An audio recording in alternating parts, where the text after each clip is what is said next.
सांगली जिल्ह्यातील कळसगाव कधी काळी हिरवगार असणारं, संपन्न असणारं, पण आता हे गाव दुष्काळाने मात्र होरपळत होतं. उन्हाळ्याच्या तडाख्यात ओढा आटला होता, विहिरी खोल गेल्या होत्या आणि पाण्याचा थेंब आणि थेंब अनमोल झाला होता. महिलांना 4-4 किलोमीटर चालत जावं लागायचं. माठ डोक्यावर घेऊन उन्हातानात पाण्याच्या 2 हंड्यासाठी संघर्ष करावा लागायचा. लहान मुलं तहानलेली, जनावरं हाडामासाचा सांगाडा झालेली, गावकऱ्यांच्या डोळ्यात आशेचा किरण नव्हता, केवळ एकच भावना होती, असहायता. याच वेळी बाळू शहरातून परत आला होता. शिक्षणासाठी तो पुण्यात गेला होता, पण आपलं इंजिनिअरिंगचं शिक्षण पूर्ण करून तो आता आपल्या गावी परतला होता. पण गावाची अवस्था पाहून त्याचा जीव अगदी कासावीस झाला. बाळू आईकडे गेला. आई तांब्यावर पाणी जपून कपामध्ये ओतत होती. बाळूने हा सगळा प्रकार पाहिला आणि आपल्या आईला विचारलं, आई, हे काय चाललंय? गावात अजूनही काहीच सुधारणा नाही का? अगं, शेती करपलीये, लोक त्रस्त आहेत. इतकी वर्ष गेली पण कोणी पाणी वाचवण्यासाठी काहीच केलं नाहीये का? बाळ्या, इथं सगळ्यांनी नशिबाला दोष दिला बघ. कोणाला विश्वासच नाही की परिस्थिती आपली बदलू शकते.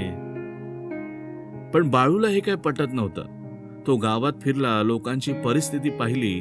एका बापाने तहानलेल्या मुलाला पाण्याऐवजी रिकाम्या तांब्या दिला, तेव्हा त्याच्या काळजात चर्र झालं. काहीतरी केलं पाहिजे यार. आता बाळूच्या मनात निर्धार पक्का झाला होता. दुसऱ्या दिवशी गावाच्या मोठ्या वडाच्या झाडाखाली बाळूने सभा बोलावली. साऱ्या गावकऱ्यांनी तिथे गर्दी केली. तुम्ही पाण्यासाठी इतकी धडपड करत आहात, पण विचार करा, का ओढा आटलाय? कारण आपण पाणी साठवण्यासाठी काहीच केलं नाही. देव पाणी पाठवेल या आशेवर जगण्यात काहीच अर्थ नाहीये. आपल्याला पण काहीतरी केलं पाहिजे ना. बाळ्या, हे बोलायला सोपं आहे. अरे पण आपल्याकडे साधनं नाहीत, पैसा नाही. बंधारे बांधायचे तर खूप मेहनत लागेल बघ.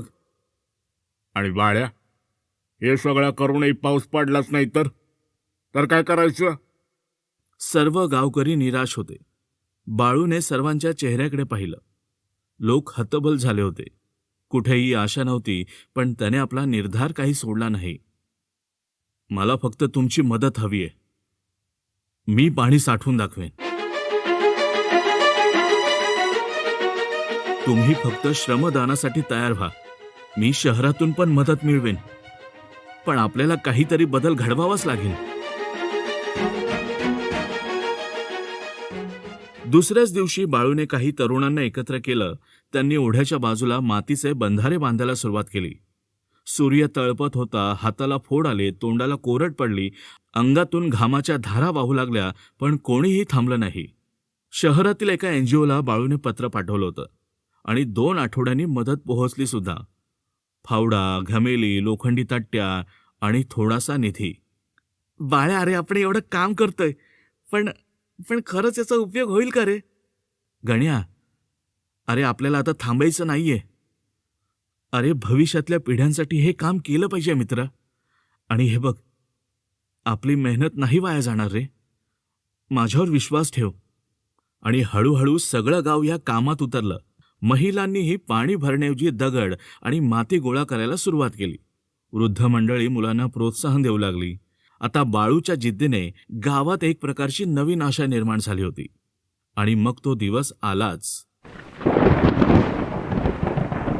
पहिला पाऊस. आभाळ गडगडलं, विजा चमकल्या आणि पहिला थेंब पडला. ओढ्यात पाणी वाहू लागलं आणि बंधाऱ्यामुळे पाणी साठू लागलं.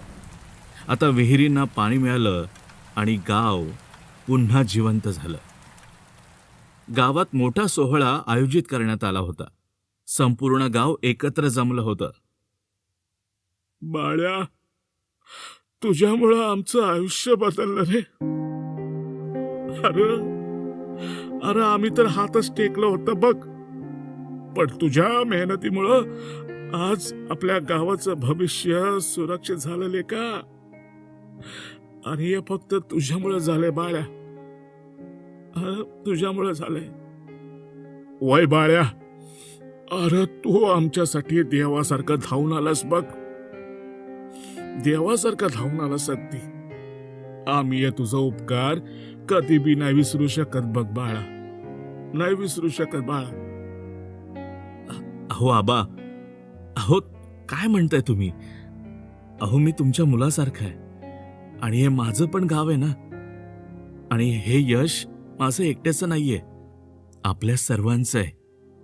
आपल्या सर्वांच्या मेहनतीचं आहे. अहो आपण सगळे एकत्र आलो, एकत्र मेहनत केली, म्हणून हे शक्य झालंय. म्हणून हे शक्य झालंय. आणि त्या दिवशी कळसगावचा हा तरुण पाणी वाचवणारा नायक बनला. ही गोष्ट आपल्याला शिकवते की कठीण परिस्थितीवर मात करण्यासाठी मेहनत, आत्मविश्वास आणि एकजूट याशिवाय पर्याय नाही. फक्त नशिबाला दोष देऊन काहीच मिळत नाही ना. परिवर्तन करण्याची जिद्द हवी.